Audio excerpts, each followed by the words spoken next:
ছয়টা দোয়া এবং জিকির আছে, যেই দোয়া জিকিরগুলো কোরআন হাদিসে বর্ণিত সকল দোয়া জিকিরের খোলাসা, সারমর্ম এবং নির্যাস।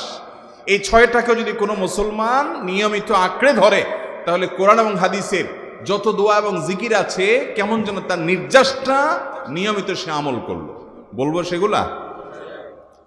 এই ছয়টা দোয়া এবং জিকিরের মধ্যে সর্বপ্রথম হলো নবী করিম সাল্লাল্লাহু আলাইহি সাল্লামের প্রতি দুরূদ প্রেরণ করা। নবীজি সাল্লাল্লাহু আলাইহি সাল্লামের প্রতি দুরূদ প্রেরণ করার আমল এরকম আমল, আপনি যদি সারা দিনে শুধুমাত্র নবীজির প্রতি দুরূদ প্রেরণ করার আমলটাই জিকির হিসাবে সবচেয়ে বেশি করেন, দোয়া হিসাবে যদি এটাই আপনি সারাদিন করতে থাকেন, তো আপনার জন্য যথেষ্ট হবে, আল্লাহর কাছে আর কিছু না চাইলেও চলবে। দুরূদ মানে হলো নবীজির জন্য দোয়া করা। ভাই, আল্লাহ তার হাবিবকে রহম করবেন, আপনার আমার দোয়ার দিকে আল্লাহর তাকানোর কোনো ঠেকা আছে?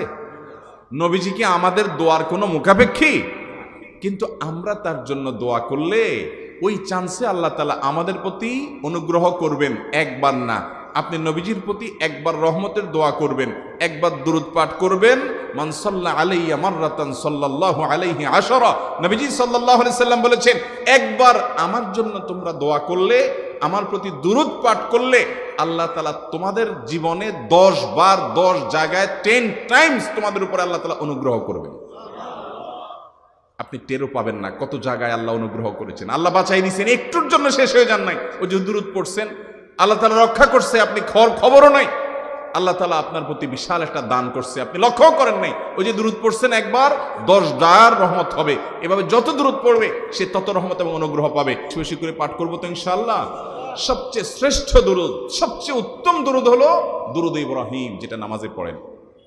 আর সবচেয়ে সংক্ষিপ্ত দুরূদ হলো সাল্লাল্লাহু আলাইহি ওয়াসাল্লাম। এছাড়া নবীজির প্রতি দোয়ামূলক যে কোনো দুরূদই আল্লাহর কাছে গ্রহণযোগ্য হতে পারে, যদি দুরূদের অর্থের মধ্যে, কথামালার মধ্যে খারাপ কিছু না থাকে। 6টা দোয়া হলো কোরআন হাদিসের শত শত সহস্র দোয়ার নির্যাস এবং খোলাসা। তার 1 নম্বর হলো দুরূদের আমল। করবো না বেশি বেশি ইনশাআল্লাহ। আমার জীবনে বহুবার এমন হয়েছে, বহুবার এমন এমন বিপদ যে দেয়ালে পিঠ ঠেকে গেছে, এখান থেকে উদ্ধারের কোনো পথ আর চোখের সামনে দেখা যাচ্ছে না।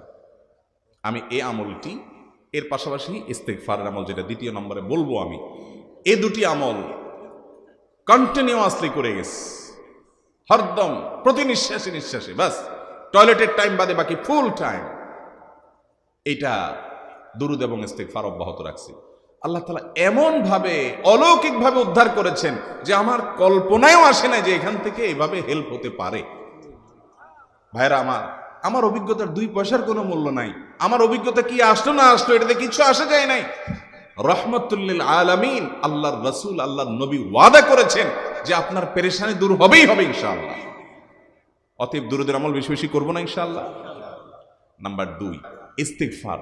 এটাও বেশি বেশি করতে হবে, কারণ ইস্তেগফার সম্পর্কে কোন হাদিসের ভাষ্যের মধ্যে মান লাজিমাল ইস্তেগফার ভাষ্য এসেছে, অর্থাৎ যে ব্যক্তি ইস্তেগফারকে আঁকড়ে ধরবে, এটাকে কন্টিনিউয়াসলি করবে, ইস্তেগফার কখনো ছাড়বে না, সবসময় তার মধ্যে ইস্তেগফার অব্যাহত থাকবে, ওই ব্যক্তিকে আল্লাহ রাব্বুল আলামিন বিভিন্ন পেরেশানি থেকে সারপ্রাইজড হওয়ার মতো এমন এমন পথ বের করে দিবে যে সে চিন্তাও করে নাই। তার পেরেশানি থেকে মুক্তির পথ আল্লাহ তাআলা দেখায় দিবে। ইস্তেগফার কিভাবে করবেন ভাই? ইস্তেগফার এমন একটা আমল, এটা ছাড়া তো আমাদের উপায় নাই ভাই। ইস্তেগফার আমাদের দুনিয়ার পেরেশানি দূর করবে, আখিরাতের পেরেশানি দূর করবে। রুটি রুজি নাই, চাকরি নাই, ইনকাম নাই, ব্যবসা খারাপ যাচ্ছে, পেরেশানি হচ্ছে, ইস্তেগফার ধরো, কি হবে? 1 নম্বর লাভ হলো আল্লাহ মাফ করে দিবেন গুনাহ। ইউরসিলিস সামা আলাইকুম মিদরারা, যাতে ফসল ভালো হয়, রিজিক ভালো হয়, সেই ব্যবস্থা আল্লাহ করবেন। ওয়ায়ুমদিদুকুম বিআমওয়ালিন ওয়া বানিন, ছেলে মেয়ে হয় না অথবা ভালো ছেলে মেয়ে নাই, আল্লাহ তাআলা নেক সন্তান দিয়ে তোমাকে শক্তিশালী করবেন, সম্পদ দিয়ে শক্তিশালী করবেন। ওয়াজআল লাকুম জান্নাতিন ওয়াজআল লাকুম আনহারা, আল্লাহ তাআলা প্রসবন দিবেন, ফসল দিবেন, বরকত দিবেন রুজিতে। কিসের মাধ্যমে? ইস্তেগফার দেন। ভাইরা আমার, ইস্তেগফার সকল সমস্যার সমাধান। ইস্তেগফারের ভিতরে সবচেয়ে শ্রেষ্ঠ ইস্তেগফার হলো সাইয়্যিদুল ইস্তেগফার। সাইয়্যিদুল ইস্তেগফারটা যদি মুখস্থ না পারেন, অন্তত লিখিত ভার্সনটা পড়েন। সাইয়্যিদুল ইস্তিগফারের যে অর্থ, এটার যে মর্ম বড় হৃদয়গ্রাহী ভাই, বড় মর্মস্পর্শী। ইমানদার এটার অর্থের দিকে তাকায় যদি পড়ে তো তার অন্তর না গলে পারে না। ভাইরা আমার, অর্থের দিকে লক্ষ্য করে করে মর্মটা বুঝে বুঝে একটু সাইয়্যিদুল ইস্তিগফার পড়েন। লেখা দেখে দেখে পড়েন, ইউটিউব থেকে দেখে দেখে পড়েন, কিন্তু পড়েন। এটা হলো বড় ইস্তিগফার। এত বড় ইস্তিগফার পড়তে পারেন না, কোনো পেরেশানি নেই, কোনো অসুবিধা নেই। সবচেয়ে ছোট ইস্তিগফার হলো আস্তাগফিরুল্লাহ, আস্তাগফিরুল্লাহ, আস্তাগফিরুল্লাহ। আল্লাহ আপনার কাছে ক্ষমা চাই, কত ভুল হয়ে যায়, কত অন্যায় হয়ে যায়। ভাইরা আমার, এটা হলো রিমুভার। ভুল করে কিছু লিখছেন, রিমুভ করে ফেলছেন, শেষ হয়ে গেছে। আপনি ঘন ঘন ইস্তিগফার পড়তে থাকেন, অগণিত ভুল হয়, অগণিত ত্রুটি হয়, বারবার ইস্তিগফার এগুলোকে সবগুলোকে শেষ করে দেয়। ভাইরা আমার, নিরাপত্তা এনে দেয়। আল্লাহ কোরআনে কারিমে বলেছেন যে আপনার রব আপনার কওমের প্রতি আযাব নাজিল করবেন না যদি আপনি থাকেন। আর যদি তারা ইস্তিগফারে রত রাখে তাহলে গণ আযাব আল্লাহর পক্ষ থেকে আসবে। আরেকটা ইস্তিগফার হাদিসে বর্ণিত, আস্তাগফিরুল্লাহাল্লাযী লা ইলাহা ইল্লা হুয়াল হাইয়ুল কাইয়্যুম ওয়া আতুবু ইলাইহি ওয়া লা হাওলা ওয়া লা কুওয়াতা ইল্লা বিল্লাহ। এটাও ইস্তিগফার। তাহলে একটা বড় ইস্তিগফার, একটা মিডিয়াম, একটা ছোট, যার যেটা সুবিধা হয় এটা পড়েন। নাম্বার 3, এটা আমাদের বেশিরভাগ মানুষ জীবনে হয়তো শুনেনও নাই, অনেকে হয়তো শুনছেন, আমল করা হয় না। খুব সীমিত সংখ্যক আল্লাহর বান্দার আমলের তৌফিক হয়। সেটা হলো ইয়া যাল জালালি ওয়াল ইকরাম। এটা একটা জিকির, আল্লাহ তাআলাকে ডাকা, আহ্বান করা, এটাই জিকির। ইয়া যাল জালালি ওয়াল ইকরাম। নবী করিম সাল্লাল্লাহু আলাইহি সাল্লাম বলেছেন, আলিজু বিয়া যাল জালালি ওয়াল ইকরাম। তোমরা ইয়া যাল জালালি ওয়াল ইকরাম এটাকে আঁকড়ে ধরো, এটাকে নিয়মিত করো, বেশি বেশি করে বলতে থাকো এটাকে সব সময় এটাকে মুদাওয়ামাতের সাথে কন্টিনিউয়াসলি এটা বলতে থাকো, ইয়া যাল জালালি ওয়াল ইকরাম। অনেক উলামায়ে কেরাম, মুহাদ্দিসিনে কেরাম ইয়া যাল জালালি ওয়াল ইকরাম কেন নবীজি এত বেশি বলতে বলেছেন, এটার মাধ্যমে আমাদের লাভটা কি, এর ব্যাখ্যা করতে গিয়ে বলেছেন ইয়া যাল জালাল মানে হলো হে মহান মহান বড়ত্বের অধিকারী, হে জালালের অধিকারী, হে জালাল। ওয়াল ইকরাম, হে দানশীল। তাহলে প্রথম বাক্যে আল্লাহর বড়ত্বের কথা স্বীকৃতি দিয়ে প্রশংসা করা হয়, আর দ্বিতীয় বাক্যে হে দানশীল বলে আল্লাহ তাআলার কাছ থেকে চাওয়া হয় যে আপনি যেহেতু দানশীল এবং আপনি যদি মহান, অতএব আপনি আমাকে দান করেন। এটা ডাকলেই, আল্লাহকে এই বলে ডাকলেই চাওয়া হয়ে যায়। এই জন্য বেশি বেশি করে ইয়া যাল জালালি ওয়াল ইকরাম পড়তে হবে। তার 4 নম্বর হলো লা হাওলা ওয়ালা কুওয়াতা ইল্লা বিল্লাহ। লা হাওলা ওয়ালা কুওয়াতা ইল্লা বিল্লাহ। লা হাওলা ওয়ালা কুওয়াতা ইল্লা বিল্লাহ, এটা হলো সারেন্ডার করা, আল্লাহর কাছে সারেন্ডার করা, আত্মসমর্পণ করা। মানে আল্লাহ ছাড়া কোনো ভালো কাজ করার ক্ষমতা কারণ নাই, করার তৌফিক দেওয়ার ক্ষমতা কারণ নাই, আর পাপ থেকে বাঁচানোর ক্ষমতা কারণ নাই। এই জন্য আমি কেমন যেন আল্লাহর কাছে সারেন্ডার করছেন, লা হাওলা ওয়ালা কুওয়াতা ইল্লা বিল্লাহ। কোন অবস্থা, কোন সামর্থ্য, এগুলো কারোর কাছে নাই, শুধুমাত্র কার কাছে আছে? আল্লাহর কাছে আছে। এই অর্থ বুঝে আপনি লা হাওলা ওয়ালা কুওয়াতা ইল্লা বিল্লাহ বেশি বেশি পাঠ করবেন।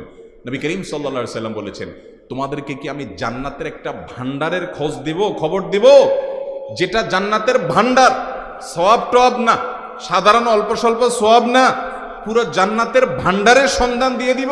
সাহাবা ইকরাম তো চাইতেনই সেটা। নবীজি সাল্লাল্লাহু আলাইহি সাল্লাম তখন বলেছেন যে লা হাওলা ওয়ালা কুওয়াতা ইল্লা বিল্লাহ, এটা হলো কানজুম মিন কুনুজিল জান্নাহ, জান্নাতের ভান্ডার সমূহের মধ্যে থেকে একটা বড় ভান্ডার হলো লা হাওলা ওয়ালা কুওয়াতা ইল্লা বিল্লাহ। অতএব এই আমলটাও বেশি বেশি করবেন। 4 নম্বর আমল হয়ে গেল। 5 নম্বর আমল হলো দোয়া ইউনুস। দোয়া ইউনুস জানা আছে তো? লা ইলাহা ইল্লা আনতা সুবহানাকা ইন্নী কুনতু মিনাজ জালিমিন। ভাইরা আমার, অর্থের দিকে তাকায়া মাঝে মধ্যে মোবাইল টোবাইল সব ফালায় রেখে একটু আল্লাহর সাথে কথা বলবেন, আল্লাহর সাথে একটু কানেক্টেড হওয়ার চেষ্টা করবেন, আল্লাহর সাথে একটু সংযুক্ত হওয়ার চেষ্টা করবেন। ডিসকানেক্টেড তো পুরো লাইফটা কাটাই দিলেন, একটু কানেক্টেড হওয়ার চেষ্টা করেন। প্রতিদিন কিছু সময় বসে একটু জিকির করেন, চলতে ফিরতে একটু আল্লাহকে সময় দেন। আপনি উপকৃত হবেন, আপনার কলব জিন্দা হবে, আমল নামা সওয়াবে পরিপূর্ণ হবে। লা ইলাহা ইল্লা আনতা সুবহানাকা ইন্নী কুনতু মিনাজ জালিমিন। অর্থের দিকে তাকান, কত মর্মস্পর্শী। লা ইলাহা ইল্লা আনতা, আল্লাহ আপনি ছাড়া কোনো সত্যিকারের মাহবুদ নাই, উপাস্য নাই। সুবহানাক, আপনি পবিত্র, আমি আপনার পবিত্রতা জ্ঞাপন করছি। ইন্নী কুনতু মিনাজ জালিমিন, তবে আমি সেসব মানুষদের অন্তর্ভুক্ত যারা নিজের প্রতি নিজে জুলুম করেছে, অবিচার করেছে, অন্যায় করে আমার নিজের পায়ে নিজে কুড়াল মেরেছি বহু। এই বাক্য পাঠ করার পর ইউনূস আলাইহিস সালামকে শুধু রক্ষা করেছেন আল্লাহ, তাই নয়, আল্লাহ বলেছেন একইভাবে তাকে যেরকম রক্ষা করেছি, এই বাক্য যদি কেউ পড়ার মতো পড়ে, হক আদায় করে পড়ে, মনের গভীর থেকে পড়ে, মর্ম উপলব্ধি করে পড়ে, নিয়মিত পড়ে, ওয়াকাযালিকা নুনজিল মুমিনিন, ঈমানদারদেরকে আমি রক্ষা করে দেবো এভাবে। ভাইরা আমার, আমরা বিপদ আপদে পড়লে হুজুরদের কাছে চলে যায় দোয়ার জন্য। অনেকে মাজারে চলে যায়, সেখানে মানত করে, টাকা পয়সা দেয় বিপদ উদ্ধার করার জন্য। কপাল পড়া জানে না ও কার গোলাম, ও আরশে আজিমের মালিকের গোলাম, তার সাথে ডাইরেক্ট কানেক্টেড হওয়ার সুযোগ আছে, শুধু ইউজ করলেই হয়, সুইচ দিলেই হয়। কপাল পড়া জানে না, ডানে বামে গিয়ে নিজের আমল বরবাদ করে, ঈমান বরবাদ করে, তাওহীদ নষ্ট করে। ভাইরা আমার, তাহলে যে কোনো সমস্যা ফিল করি অথবা স্বাভাবিক অবস্থাতে দোয়া ইউনূস পাঠ করব। 6 নম্বর হলো সুবহানাল্লাহ, আলহামদুলিল্লাহ, লা ইলাহা ইল্লাল্লাহ, আল্লাহু আকবার। এই বাক্যগুলো দেখবেন ঘুরে ফিরে নবী করিম সাল্লাল্লাহু আলাইহি ওয়াসাল্লাম সারাদিন পড়তেন। 5 ওয়াক্ত নামাজের পরে 33 বার দেখবেন। আবার দেখবেন সকাল সন্ধ্যায় সুবহানাল্লাহি ওয়া বিহামদিহি 100 বার, সুবহানাল্লাহি ওয়া আলহামদুলিল্লাহি আল্লাহু আকবার 100 বার। আবার এগুলো মাঝে মধ্যে 10 বার, রাতের শোয়ার সময় 33, 34 বার। বিভিন্ন সময় দেখবেন ঘুরে ফিরে এই সুবহানাল্লাহ, আলহামদুলিল্লাহ, লা ইলাহা ইল্লাল্লাহ, আল্লাহু আকবার, এগুলো একটা মিজানের পাল্লাকে পরিপূর্ণ করে দেয়। কোনোটা আসমান এবং জমিনের মধ্যবর্তী জায়গায় সওয়াব দিয়ে পরিপূর্ণ করে দেয়। এত বেশি ফজিলতপূর্ণ জিকির। এই জন্য পুরো কোরআন হাদিসের দোয়া এবং জিকিরের নির্যাসের শেষ এবং 6 নম্বর হলো বেশি বেশি করে দিন রাত 24 ঘন্টা যখন সুযোগ পাবেন, যেখানে যেখানে হাদিসে যে সংখ্যা বলা আছে ওটাতে করবেনই, ওর বাইরেও বেশি বেশি করে সুবহানাল্লাহ, আলহামদুলিল্লাহ, লা ইলাহা ইল্লাল্লাহ, আল্লাহু আকবার বেশি বেশি করবো না ইনশাআল্লাহ? নিয়মিত করবো তো ইনশাআল্লাহ?